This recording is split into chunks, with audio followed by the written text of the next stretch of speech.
A little girl stood barefoot in the snow, her lips turning blue. In her arms, she held a small bundle, one that no longer moved. She couldn't have been more than 8 years old. And when she looked up and whispered, "Sir, can you help me bury my sister?" The whole world seemed to stop turning. The man froze in the middle of that icy road. What he saw didn't bring fear. It brought something deeper. Compassion. Because sometimes what breaks us is also what wakes us. Stay with me for just 1 minute. Let me tell you how, from that single moment, the life of a man who had lived in silence for years began to breathe again, and how a small lantern of kindness was lit in the heart of winter. If you still believe that one small act can warm an entire world, tell me where you're watching from tonight. And don't forget to subscribe so you never miss the next story that touches the heart. A story that reminds us that sometimes all we need is to stop and listen to a single cry in the snow. The wind drifted through Ash Hollow like a tired spirit, brushing over the frost-bitten pines and the brittle grass that refused to die. The sky was the color of pewter, low and heavy, as if it might fall upon the earth at any moment. Houses crouched against the cold, their roofs powdered in snow, and smoke rose from the few chimneys that still carried warmth inside. Down the main road, the sound of a wagon wheel clattering against frozen ruts was the only proof that life still moved through this forgotten valley. It was the kind of morning that made a man think the world had stopped breathing, and perhaps he was the only one left awake. Henry Callan sat tall on the seat of his wagon, shoulders broad beneath his wool coat, the collar turned high against the cutting air. His face, once strong and proud, now seemed carved from stone, angular, motionless, his eyes a dull blue that caught no light. He was in his early 50s, though the years had weathered him beyond that number. The silver in his beard had crept in early, a gift from sleepless nights and winters spent alone. Since his wife Mara passed, 3 winters ago, Henry had learned to measure time not by seasons, but by silence. The silence that filled the house when her laughter vanished. The silence that echoed through the sawmill when the whistle blew and no one waited for him at supper. He lived by routine now. Every dawn, he left his cabin before the sun rose over the red cliffs and made his way to the mill. His boots struck the same rhythm on the frozen earth, a steady beat that drowned thought.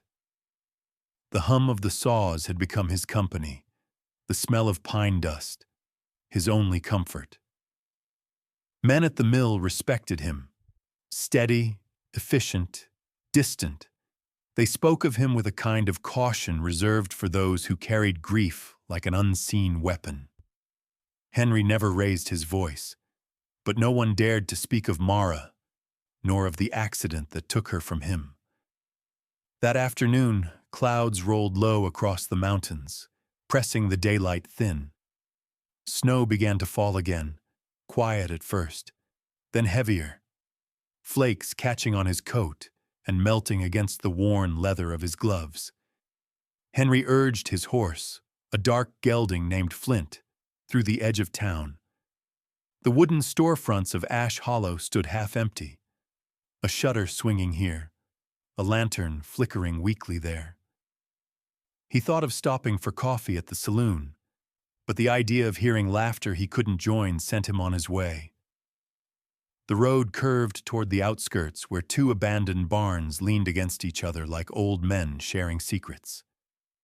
The wind funneled between them, carrying with it a sound so faint Henry thought it part of his imagination.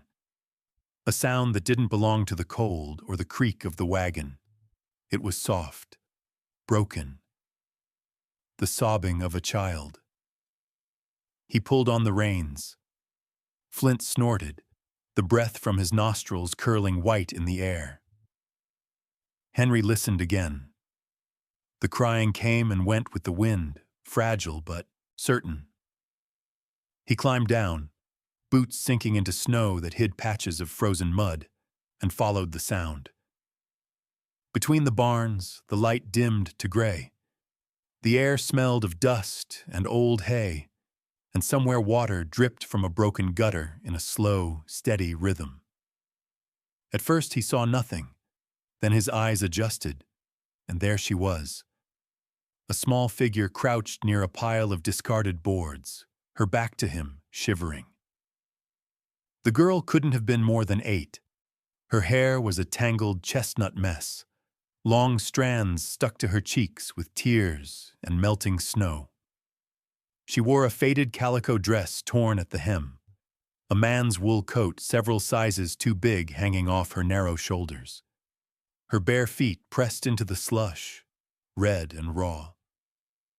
In her arms she held something wrapped tightly in a tattered blanket, close to her chest, rocking it gently as if motion could still bring warmth to what she carried. Henry stopped a few steps away. "Hey there, little one," he said quietly, his voice rough from disuse. "You're gonna freeze out here." The girl startled, clutching the bundle tighter. Her brown eyes darted up at him, eyes wide, frightened, but too exhausted to run. Her lips trembled when she spoke, her voice thin and raspy.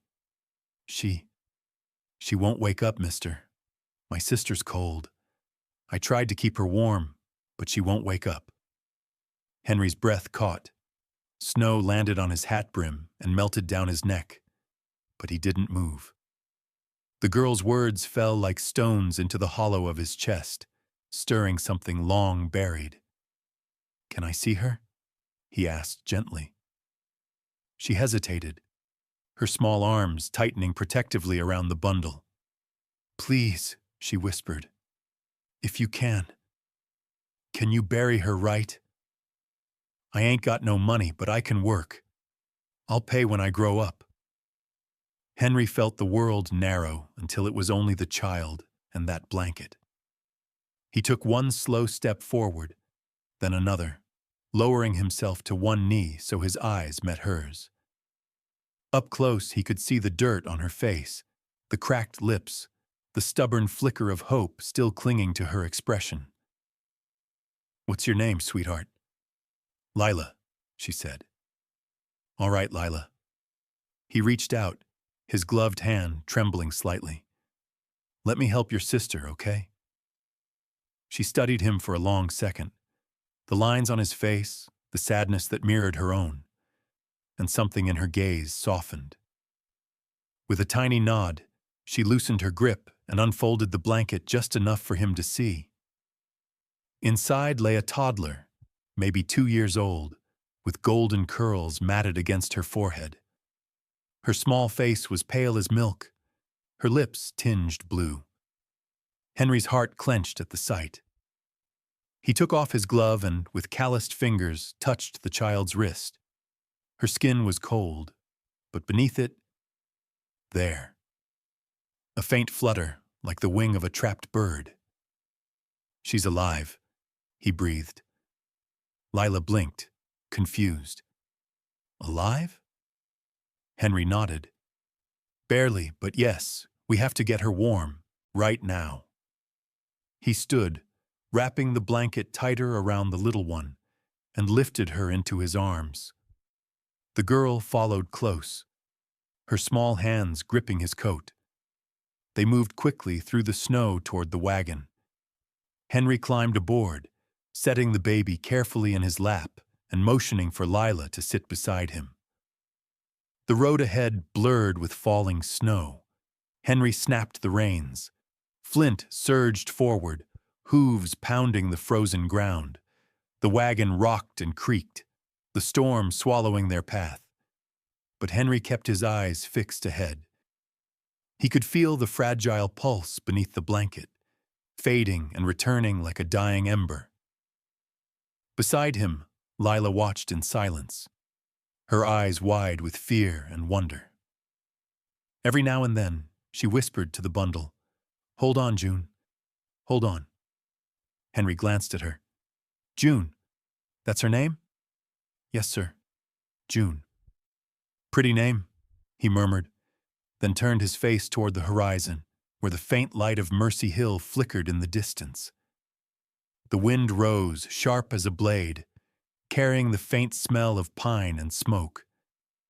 Henry's fingers tightened around the reins. Something inside him, long dormant, stirred, the feeling of purpose, of life demanding to be fought for again.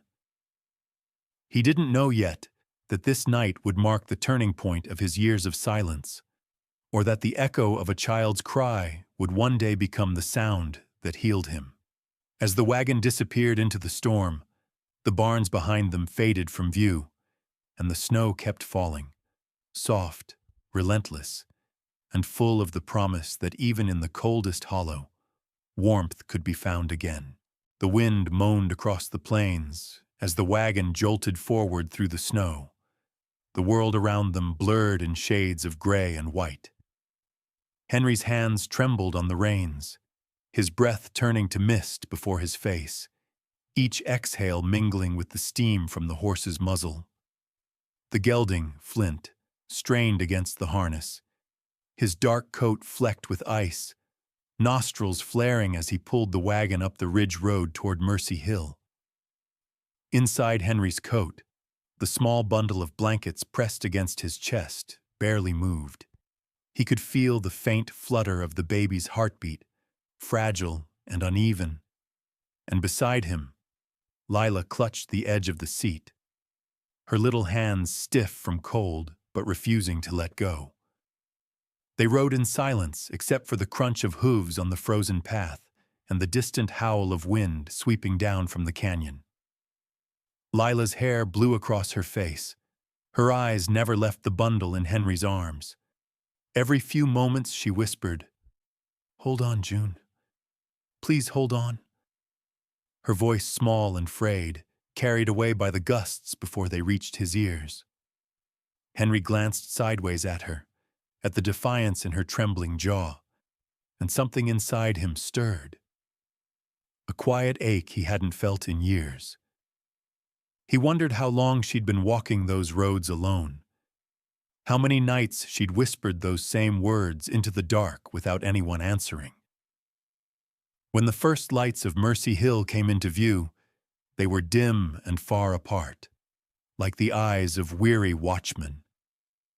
The town was small, a handful of weathered buildings huddled close against the wind, a church steeple half buried in snow, and beyond that, the squat outline of the old mining clinic where Henry knew Dr. Boone still worked. He remembered bringing Mara there once, years ago, when her lungs had first begun to fail. The thought pressed like a stone against his chest, but he drove on, urging Flint through the drifts until the wheels scraped against the packed snow outside the clinic's porch. He jumped down and turned to the girl. "Stay close, Lila." His voice came rough but gentle. She nodded, her face ghostly pale beneath the lantern light. He lifted the baby into his arms and mounted the steps 2 at a time, his boots thudding against the wooden boards. Inside, the clinic smelled of herbs, iron, and the faint sweetness of kerosene. The lamplight cast long shadows on the walls where old photographs and prayer cards hung, curling at the corners from years of heat. Behind the counter, a woman looked up, a figure both familiar and distant. "Henry Callan," she said, voice steady but laced with surprise. "I never thought I'd see you darken this door again." Dr. Clara Boone was in her late 40s, tall and spare, her hair streaked with silver and pulled into a loose braid. Her face bore the calm patience of someone who had seen too much suffering to be startled by it anymore.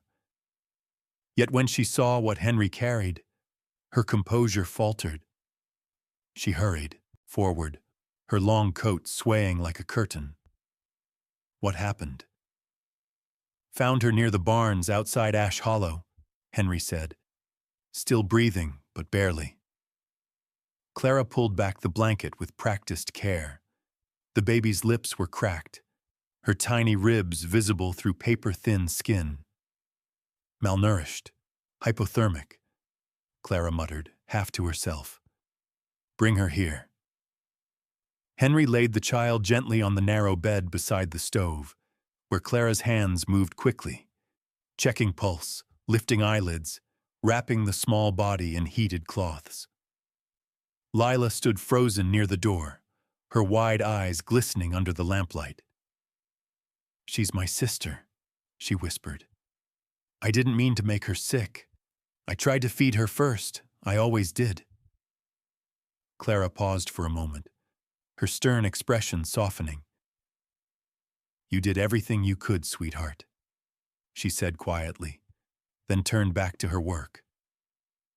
Henry watched, his fists clenched at his sides, the scent of burning wood mixed with the faint hum of the wind outside. He wanted to say something, anything, but found no words that wouldn't crack under the weight of memory. Clara's movements were steady, her face drawn in concentration. Finally, she turned to him. "You did right bringing her here. Another hour in that cold, and she wouldn't have made it." Henry nodded, unable to meet her eyes. His throat ached, the same dull ache that came each time he remembered the night Mara's breathing had grown faint, and he had been too slow to act, too proud to beg for help. He walked to the small window, looking out into the storm. Snowflakes clung to the glass like frozen tears. Behind him, Clara's voice was low, almost kind. "Henry, I remember what happened to Mara. This won't be the same." He swallowed hard. "I know." Lila had crawled up beside the bed now, holding one of her sister's small hands in both of hers. Her fingers were shaking, but her eyes, those deep, stubborn eyes, were alive with hope. Henry stood there, watching the two of them, and something unspoken passed between them. A promise, fragile but real. The hours that followed bled slowly into night. The fire crackled, the wind eased, and the storm began to fade into a fine mist. Clara dozed in her chair, her spectacles sliding down the bridge of her nose. Henry sat near the stove, elbows on his knees, watching the faint rise and fall of the child's chest. Across the room, Lila had fallen asleep on a pile of quilts, her head resting against a sack of flour, her small face finally at peace. For a long while, Henry simply listened, to the rhythm of the wind, to the ticking of the clock on the wall, and to the fragile sound of breathing that filled the once empty clinic. His mind wandered back to Mara's final days, to her hand squeezing his before she slipped away, to her voice, soft but clear, saying, "Don't shut your heart, Henry. Not forever." He had ignored her then, burying himself in work and solitude, convincing himself that numbness was safer than feeling. But here, in the faint glow of the lamp, with two children sleeping under his watch, that armor began to crack. When dawn came, pale and hesitant, the snow had stopped. The air inside the clinic smelled faintly of cedar and life. Clara stirred, adjusting her shawl. "She's stable for now," she murmured. "Weak, but fighting. You should get some rest." Henry shook his head. "I'll stay."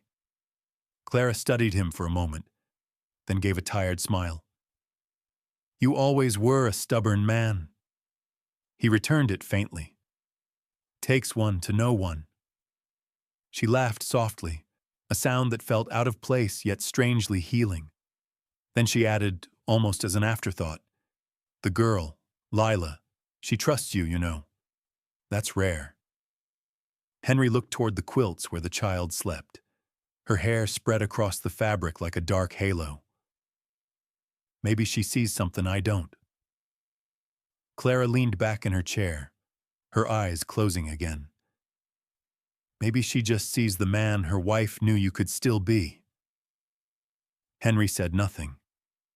Outside, the first light of morning touched the edges of the frost on the window pane, turning it into silver lace.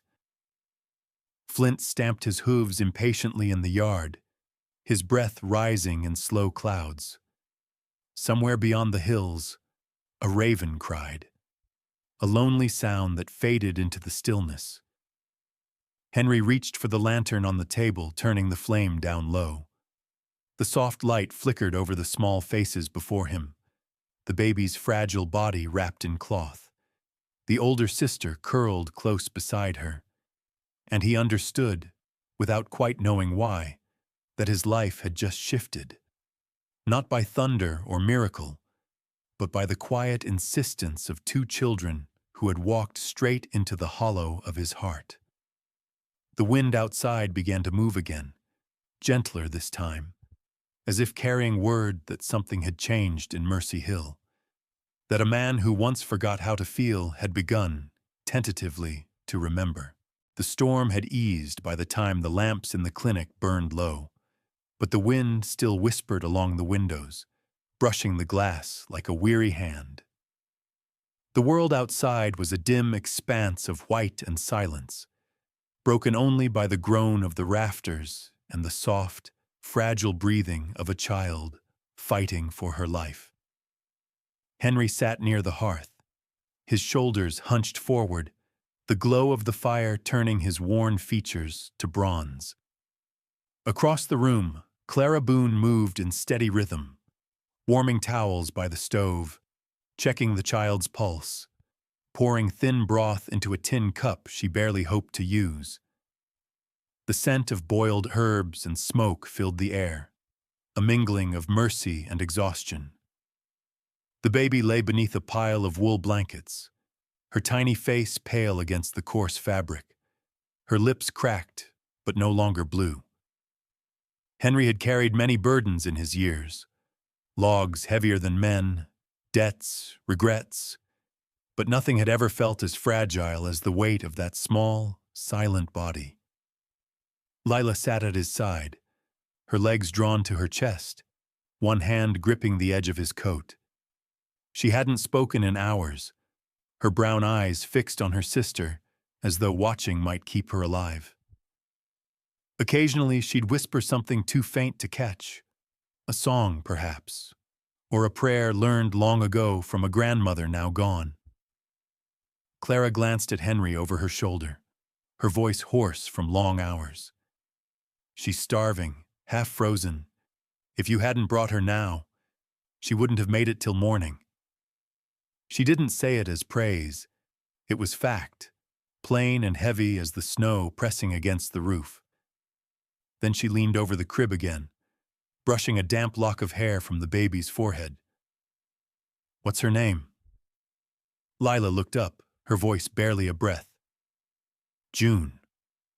The doctor nodded, repeating it softly, as if the act of speaking the name gave the child another heartbeat. "June." She straightened, wrapping her shawl tighter around her thin frame. "The little one will need broth every hour once she stirs, but she's not out of danger yet." The fire cracked, throwing sparks up the chimney. Henry said nothing. His eyes were fixed on the flames, seeing not fire but memory, the faint glow of lamplight across Mara's face the night she'd slipped away, her hand cold in his. It was a memory he'd buried under work, under silence, under every day that followed. But tonight the snow and the sob of this child had unearthed it. Lila tugged at his sleeve, her small voice trembling. "Mr. Henry, we slept in barns most nights. Sometimes the horses let us stay close. Sometimes they didn't like us. When we couldn't find hay, I gave her snow to eat. I thought it was water." She hesitated, her lips quivering. "Grandma used to help us, but she went to heaven last month. She said we'd be all right." Henry turned toward her slowly. The child's face was smudged with soot and tears, but there was something fierce in her gaze, something that refused to break. He nodded once, unable to speak, and placed his calloused hand gently over hers. It was all he could offer, that silent vow that she wasn't alone anymore. The clock on the wall ticked the hours away, each sound sharp in the quiet. Outside, the snow had grown thick again, blanketing the street, erasing footprints until it looked as though no one had ever passed through this place. Clara moved slower now, fatigue etching new lines around her eyes. She paused by the window, looking out toward the frozen hill where the church bell hung motionless in its tower. "Strange thing," she murmured. "How the snow covers everything it touches, but never what it means." Henry lifted his eyes. "Meaning?" She smiled faintly, not looking at him. "Loss, guilt, regret. You can bury it under all the white you want, but it waits. Sooner or later, it thaws." He looked back to the fire. "Maybe, but sometimes what's buried keeps us warm." She said nothing more. There was nothing left to say. Hours later, when the wind had softened into a sigh, Clara sank into the chair across from him, the shadows of the flame dancing over her weary face. "You can't fix the whole world, Henry," she said gently, her voice carrying both care and warning. "You never could." He leaned forward, elbows on his knees, his hands clasped together as though in prayer. "Maybe not," he answered after a pause. "But maybe I can start with one small part of it." The words surprised him. They hung in the air between them like a fragile bridge, fragile but real. Clara studied him a moment, then nodded, as though she'd been waiting years to hear him say something that resembled hope. From the cot, June gave a faint sound, a half-breath, a sigh, small but unmistakably alive. Lila stirred, her head lifting from Henry's arm, her eyes widening as she turned toward the bed. "She moved," she whispered. "She really did." Clara was already on her feet, moving toward the child. "That's good. That's very good." She bent close, checking the pulse, touching the skin. "She's warmer now."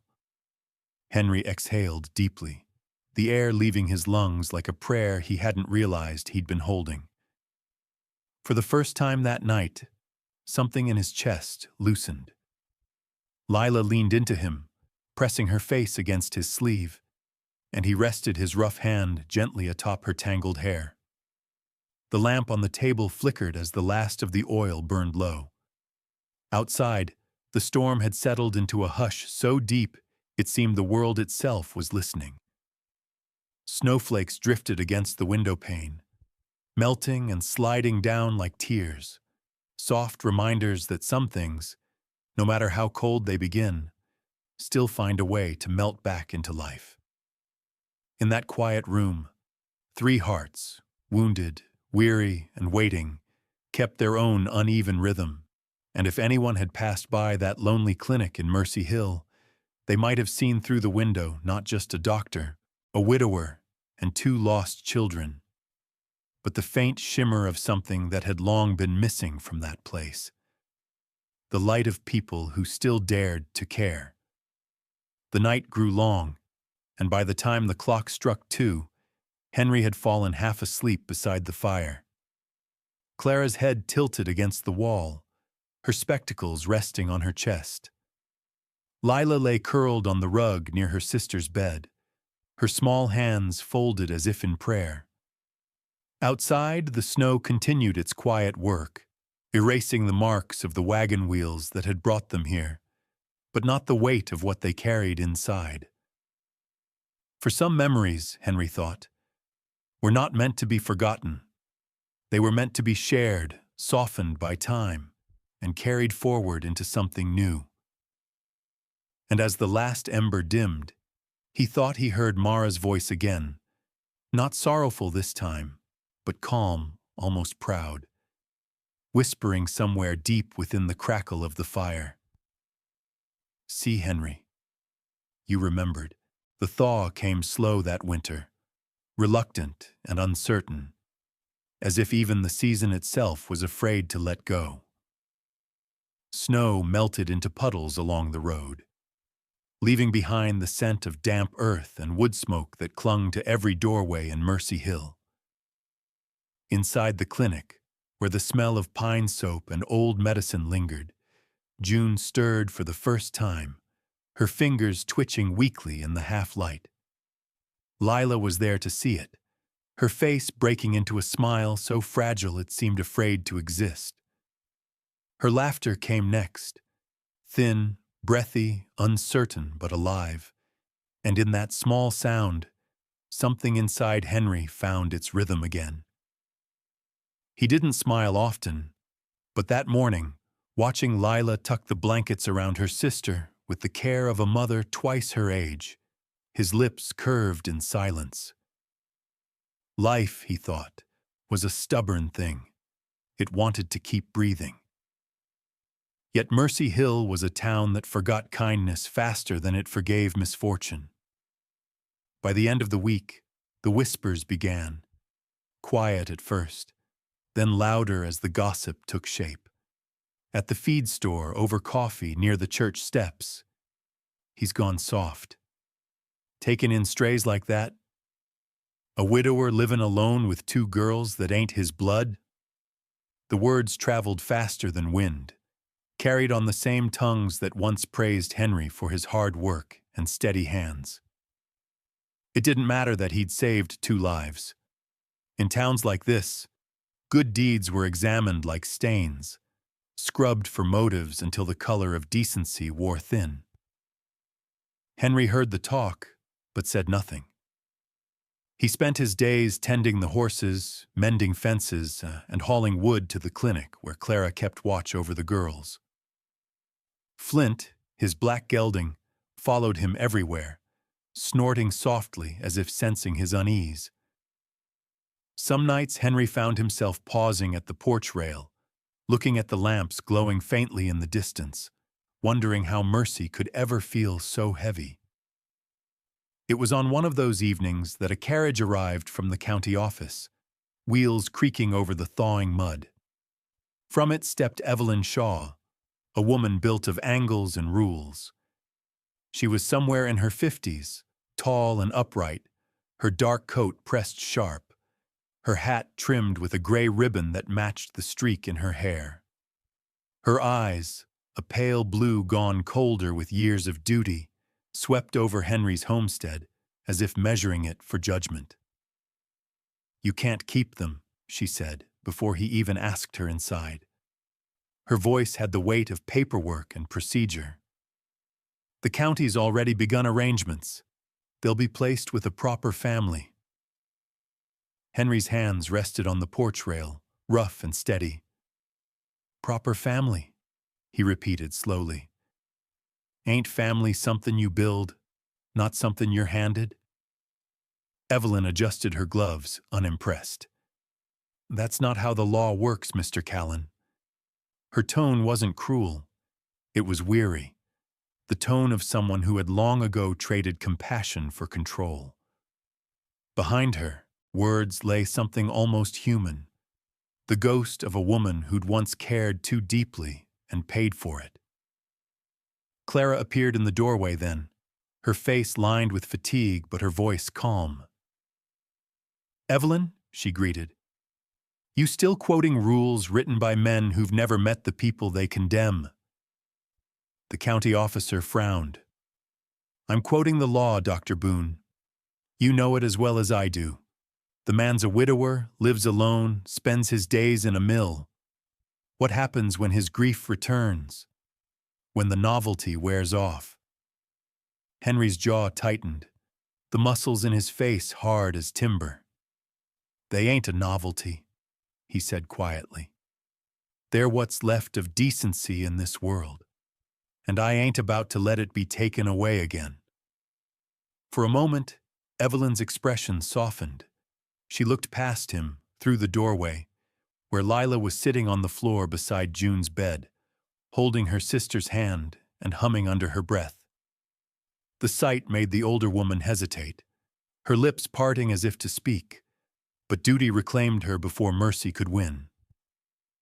She nodded stiffly and left without another word. The days that followed stretched long and thin, each one colder than the last, though spring crept closer. Henry kept busy, building a small corral, fixing the sagging fence, finding small chores to fill the silence that came each time the girls laughed inside.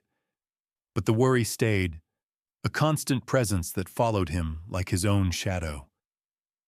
Then came the letter, a folded paper sealed with the county's mark, calling him to a hearing at the courthouse in Red Creek. Clara found him reading it by lantern light, his face unreadable. "They'll take them," he said softly. "That's what this means." Clara's hand touched his arm, firm and gentle. "Then don't let them." The morning of the hearing was bitterly cold, the kind that made breath hang in the air like smoke. The courthouse stood square and plain, its wooden steps slick with frost. Inside, the smell of dust and ink filled the air, and the walls echoed with the shuffle of boots and the murmurs of people who had already made up their minds. Henry sat at one end of the room, shoulders squared, his hat in his hands. Across from him sat Evelyn Shaw, papers stacked neatly before her, every edge aligned. The judge, a gray-bearded man with a kind face hidden behind a weary gaze, cleared his throat. "Mr. Callan," he began, "we're here to assess the welfare of 2 minors under your care." Lila stood beside Henry, small and trembling, her hands clasped so tightly her knuckles had gone white. June slept in Clara's arms near the back of the room, her faint breaths the only sound that seemed honest in a place built for words. The judge continued reading, his voice low and measured, but Henry barely heard him. His pulse drummed in his ears. All he could see was Lila's small frame swaying slightly, fighting to be brave. When the judge asked if the child had anything to say, Henry started to rise, but Lila's voice broke through first, thin and trembling, but clear enough to still every whisper in the room. "He didn't let my sister die," she said, eyes fixed on the floor. "He didn't let me be alone." Silence followed, thick, raw, full of all the truths no law could measure. Even Evelyn looked away, her gloved hands folding tight in her lap. The judge lowered his papers and studied Henry for a long moment. His gaze traveled from the calloused hands that gripped his hat to the tired eyes of a man who had spent years trying to forget what it meant to care. Finally, the judge spoke, his voice softer now. "Temporary custody is granted." For a heartbeat, no one moved. Then Henry exhaled, a sound halfway between a breath and a prayer. It filled the room like a benediction. Clara closed her eyes. Lila turned toward him, her small hand reaching for his, and in that moment, the noise of the courthouse, the creak of benches, the rustle of papers, the scrape of boots, faded until there was only one sound left. The steady, strong beat of a man's heart, remembering it, still had life to give.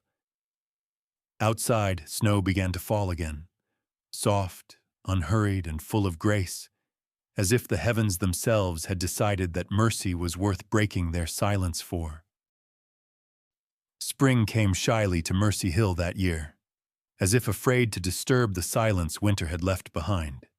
Snow retreated in slow surrender down the hills, pooling into small streams that whispered through the grass, like voices remembering warmth. Henry's cabin, once sealed by dust and grief, now smelled faintly of lilac soap and bread. The sound of saws from the mill no longer echoed through his evenings. Instead, the hallways of his home carried softer music, the kind made by children who had forgotten how to be afraid. June's laughter bounced against the old wooden walls, and Lila's drawings began to bloom like wildflowers along the windows, bright strokes of crayon spilling over the frost that hadn't yet learned to melt. The days unfolded quietly, each one less haunted than the last. Henry found new habits in the smallest things, mending a toy horse carved from pine, patching a dress torn at the knee, setting out 2 tin cups beside his own at breakfast. Sometimes, he would catch himself smiling at the sound of small feet running through the hallway and feel a pang, sharp but gentle, at how long it had been since the house had sounded alive. On the mantel, between the faded photograph of Mara and the old clock that still ticked out of rhythm, rested a new picture. 3 figures holding hands beneath a sun that filled half the paper. The drawing had been done in crayon, crooked and bright, signed with letters uneven and proud. Lila Callan. One evening, as the sun sank low and painted the sky in the color of rusted gold, Henry sat in his chair by the fire.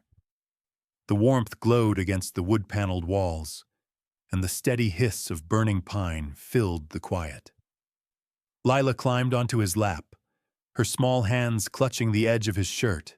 She leaned against him, her voice hushed, almost reverent. "Do you think Mama in heaven can see us?" Henry's throat tightened. For a moment, the only sound was the fire crackling between them. "I reckon she can," he said at last, his voice deep and slow. "And I reckon she's smilin'." Lila nodded, content with that answer, and pressed her cheek against his chest. The rhythm of his heartbeat seemed to calm her, and within minutes she drifted to sleep, her hair falling across his arm like threads of light. The evening stretched on. Outside, the wind moved gently through the tall grass, carrying the scent of thawing soil and the distant call of a whippoorwill. Henry stayed still, unwilling to disturb the moment. He thought about how grief had once sat in this same chair beside him, silent, demanding, unmovable, and how now, for the first time, there was space enough for peace to sit instead. A knock came at the door just as the last embers dimmed. Flint barked once from the porch, a low rumble of warning that softened when Henry stood. He opened the door to find Evelyn Shaw, the county officer, standing beneath the porch light. Her coat was travel-worn, the hem dusted with road and memory. The wind tugged gently at her hat, revealing hair more silver than he remembered. "Evenin', Mr. Callan," she said, her voice lower now, quieter, stripped of its official weight. "Evenin', ma'am," Henry replied, stepping aside. "Didn't expect you out this way." "I didn't expect to come," she admitted. "But sometimes the heart leads where the rules don't." She stepped into the glow of the room, her eyes falling on the children asleep by the fire. June curled on a blanket, Lila still resting against Henry's chair. The flicker of the flames painted their faces with an almost holy light. Evelyn's hand rose to her chest, as if something inside her had shifted. "I used to have a girl like that once," she said softly, almost to herself. Her voice trembled in the space between confession and regret. Henry studied her quietly. Beneath the starch and civility of her uniform, he saw not authority, but ache, a woman carrying the long shadow of loss. "I'm sorry," he said, and the words came not from pity, but recognition. Evelyn shook her head. It was a long time ago. Fever took her before she ever saw her 10th spring. Her gaze lingered on June's small hand peeking from beneath the blanket. "I thought I buried the sound of her laughter with her, but standing here, I swear I can almost hear it again." The fire popped, startling them both back to the moment. Henry poured her a cup of coffee and offered it without a word. She accepted it, her fingers brushing his in silence. The bitterness of the drink mingled with the sweetness of remembrance, and for a long time, neither spoke. Finally, Evelyn sighed. The judge asked me to check in on your case. There were concerns, questions about stability, the usual things, but... She looked around the room, the hand-drawn pictures, the mended clothes, the warmth that filled every corner. But I see now, this isn't charity, Mr. Callan. It's home. Henry nodded slowly. Sometimes, ma'am, home ain't about what you build. It's about what you keep alive. Evelyn smiled faintly, though her eyes shimmered with unshed tears. Then I believe you've done just that. She set the cup down on the table and took one last look at the girls. You can tell the court the county's satisfied. He stood with her at the door as the night wind rose again, carrying with it the faint hum of the river below the ridge. For a moment, they stood in silence, two people bound not by law, but by understanding. Thank you, Evelyn, he said softly. She hesitated on the step, her profile outlined by the lantern's glow. No, Mr. Callan, she answered. Thank you for reminding me that mercy still belongs to us, even when the world forgets its name. When she rode away, her carriage lanterns disappeared slowly into the mist, until only the sound of hooves remained, steady, deliberate, fading like a prayer whispered into the earth. Henry closed the door and turned back toward the fire. The room was warm, the air thick with the faint scent of coffee and pine. Lila murmured in her sleep, reaching out instinctively as if afraid the warmth might leave her. Henry moved closer, tucking the blanket around both children. For a long while he simply stood there, watching the light play across their faces, feeling the quiet fullness of a life no longer hollow. Outside, spring continued its slow work, turning snow to water, sorrow to memory, and silence to song. The house that had once been a tomb now breathed with small sounds. The creak of wood, the sigh of wind, the faint hum of life beginning again. Henry sat down beside the hearth, his eyes on the picture on the mantel. 3 figures holding hands beneath a yellow sun, drawn with the certainty of children who still believed the world could be kind. And as the night deepened, he whispered to the shadows, to the woman he once loved and the family he had found anew. We're all right now, Mara. We're home. Morning came to Ash Hollow draped in gold. The sun rose slow and wide across the valley, spilling light over the red cliffs and pine-lined ridges until even the old roofs seemed to glow. For the first time in years, the sawmill by the river stood quiet on a Sunday morning, its wheel unmoving, its timbers resting like an old man at peace. Henry Callan had closed it himself, not because of work undone, but because life, real life, was waiting elsewhere. From the porch, coffee in hand, he watched the garden below where 2 small figures moved through the haze of warmth and bees. June, now sturdy on her feet, chased a pale butterfly that seemed to dance just beyond her reach, her laughter rising like music from the earth.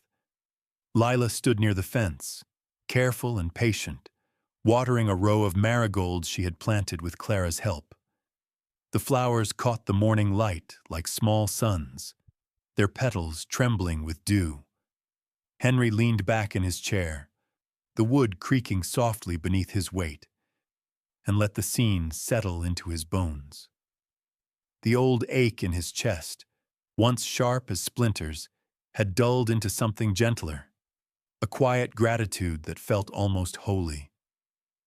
He sipped his coffee, the steam curling upward in the slow rhythm of a man who no longer rushed against time. Somewhere behind him, the clock on the mantel ticked its uneven beat. It no longer sounded lonely. He could hear the wind sliding through the grass, the river whispering its soft tune below, and the faint call of a meadowlark somewhere beyond the fields. All of it wove together like a hymn, one he hadn't known he remembered. "Pa!" The voice came small and clear from the garden. Lila stood looking up at him, her dress speckled with sunlight and water, her hands on her hips in mock seriousness. "Do you ever get tired of us?"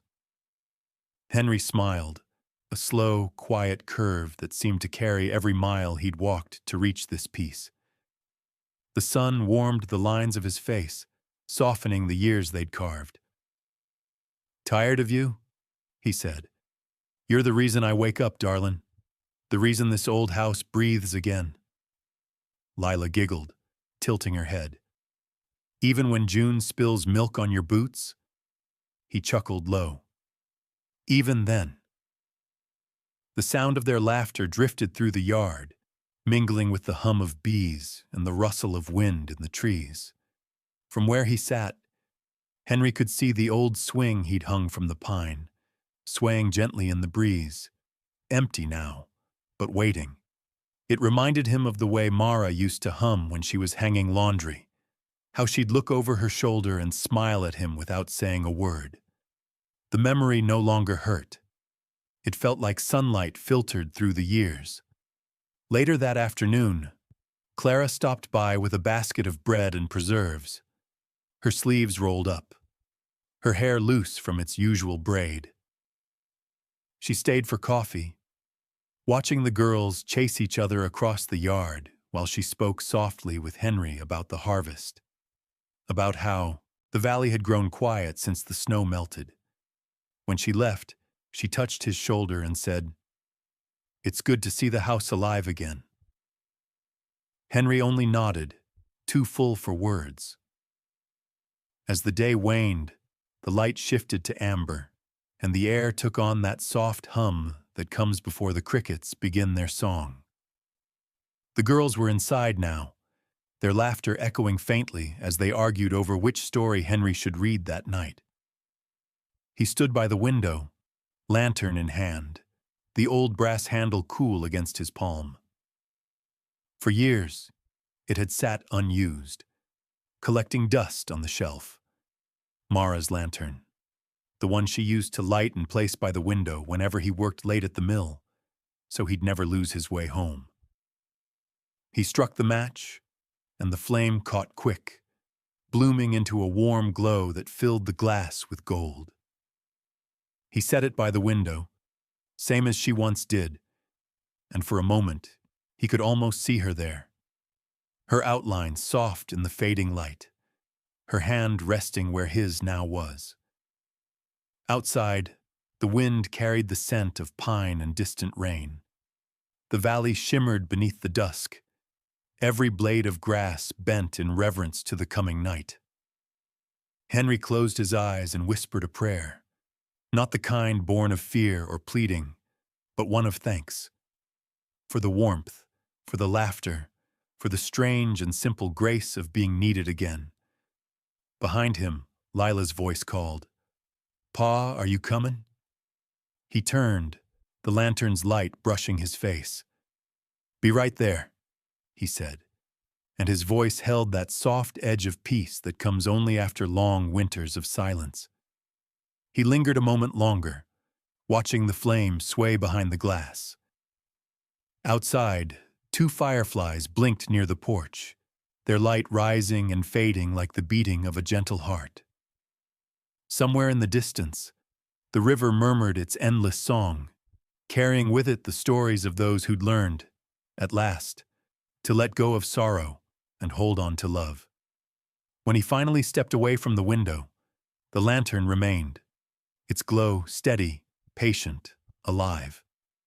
And so, under that quiet light, the story of Ash Hollow continued, not in court records or papers, but in the laughter of 2 girls and the heart of a man who had finally remembered what it meant to care. Outside, the wind shifted, carrying the scent of marigolds through the open window. It brushed past the old photograph on the mantel, past the drawing of 3 figures holding hands, and through the doorway into the room where Henry sat reading softly to the children. And if one had listened closely from the porch that night, they might have sworn they heard another voice, soft, content, and familiar, whispering from the dusk. You found your way home, Henry. There are stories that don't end when the words do. They linger, in the quiet between breaths, in the space where kindness once reached out and changed the course of a life. What happened in Ash Hollow isn't just about one man or two children. It's about how the smallest act of care can turn a place of silence into a home again. Sometimes the world doesn't ask us to fix everything, only to stay when others walk away, to light a lantern for someone lost in the dark. And maybe that's enough. So tonight, if this story found its way to you, let it rest a moment in your heart. Tell me where you're watching from. I'd love to know how far these small lights can travel. And if stories like this still mean something to you, subscribe so you'll never miss the next one. Because somewhere, another lantern is waiting to be lit. And perhaps it's yours.